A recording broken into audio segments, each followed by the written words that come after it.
With that, I'm ready to take questions. Of course, I'll pass them on to the students who will give you the answers. So questions, yes?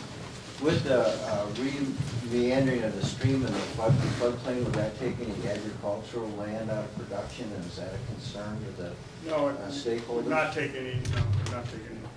Well, I mean, the details, you wanna- This is Fred Wolf's property. Part of that land is in production right now for corn, but he is willing to dedicate that area for stream and flood. a little part of it, yeah, not a real large lot. That portion that was bounded within the orange line that we had shown, that area is the portion that he's dedicated to this project. Yes? Pete? I just wonder, I had a couple questions. Did the pond serve any functional value with pollutant load reductions from the stream to the lake? Did you guys look at that? Well, that's a good, Sediment or phosphorus reductions there? you know, it's, I'm just gonna speak off the top of my head. I mean, Black Earth Creek must average around, 30 CFS there roughly. And you're taking about 1/10 of that, and you're kind of taking it off the top, so you're not getting a lot of the sediment. So obviously it serves some sediment trapping, but I doubt if it serves any phosphorus removal because the geese are adding phosphorus.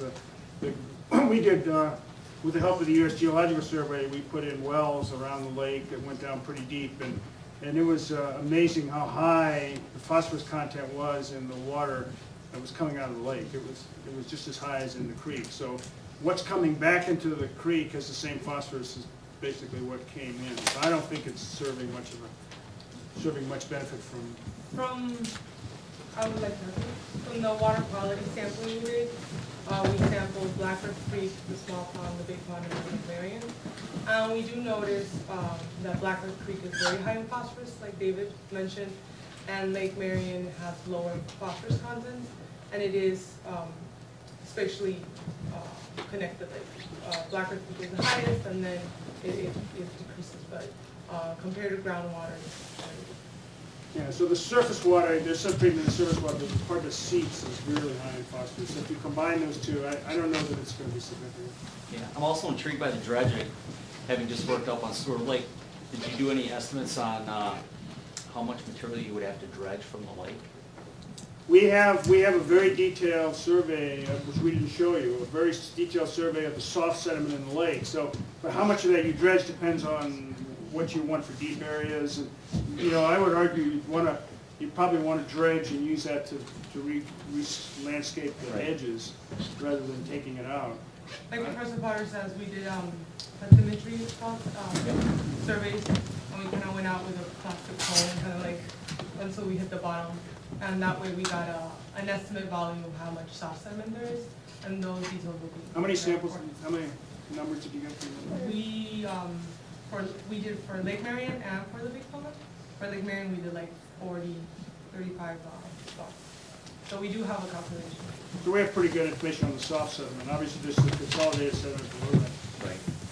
Okay, thank you. Is there a loose management policy in place now?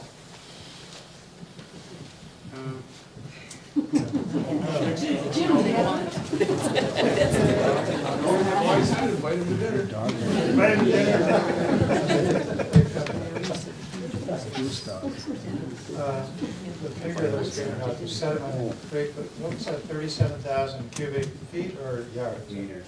Meters. Yeah, and it's the floodplain and the creek. Okay.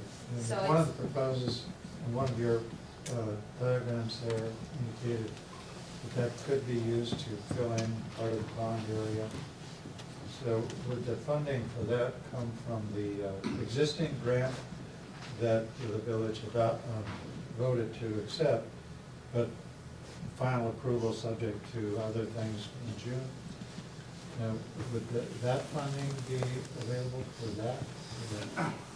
You know, it's up to the DNR to decide how much restoration will be paid, stream restoration will be paid for out of that grant, and I can't speak to that. I'm pretty confident they won't fund removal of all that sediment, but they will fund, they have to put the stream in a good place when they're done, but that place is not as good as we'd like to have it, I think. You'd like to have it as a community. Fred would like to have it. So that's going to be a negotiating thing, and I'm not going to speak for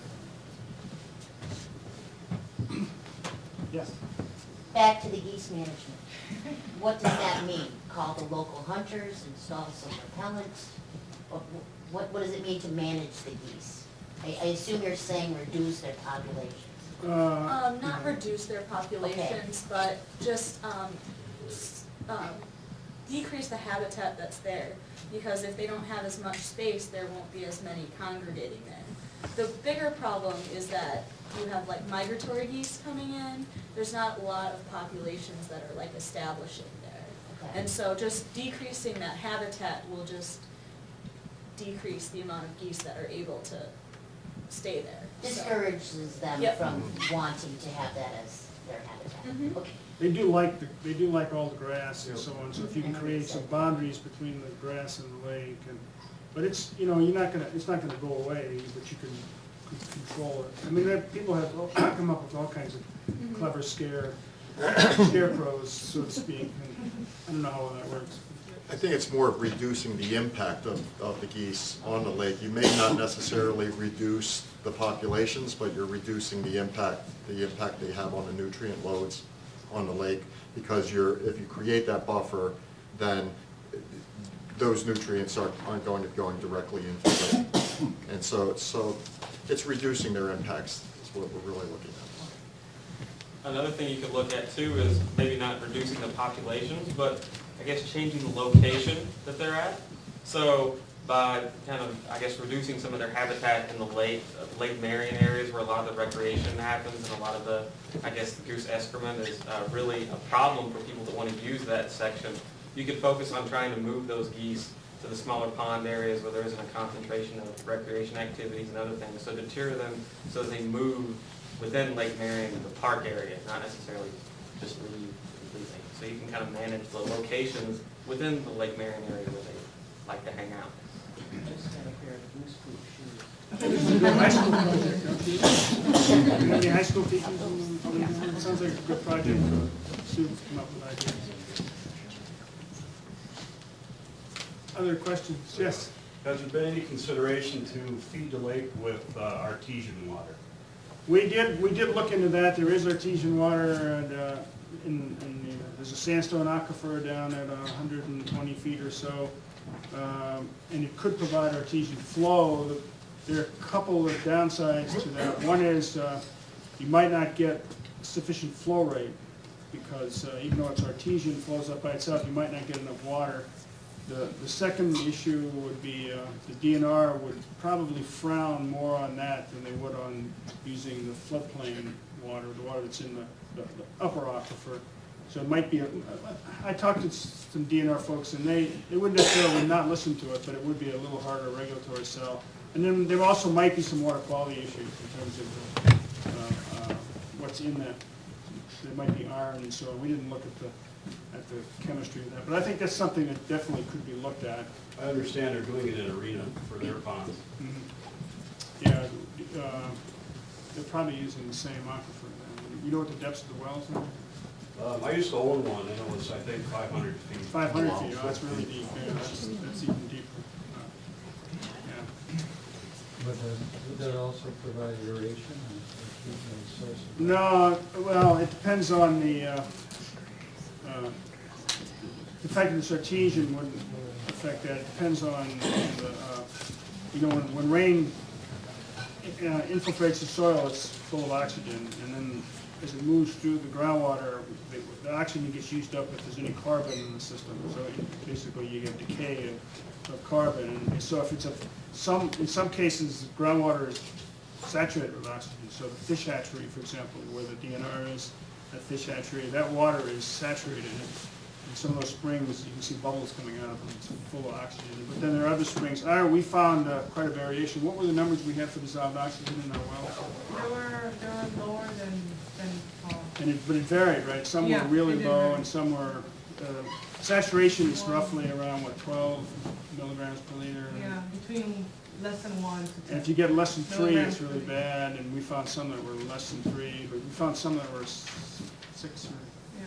so. So anyway, that's something we'd have to look into to see whether there'd have to be aeration or not. Aeration wouldn't be, if you're gonna be pumping, adding aeration capacity is not that big a deal. Is there much of a problem with winter kill now? I don't believe so. Pete, do you know? I don't think so, you, Bob? Hasn't been. But see, the one difference here is, you know, the Black River Creek water does have more oxygen and you'd have more flow then.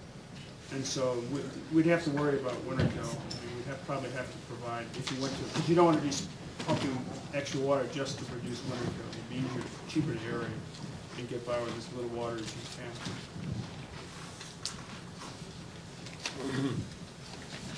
Other questions? Okay, we still have some cookies left and some coffee, and so if you have questions, you come up and talk to the speakers or me or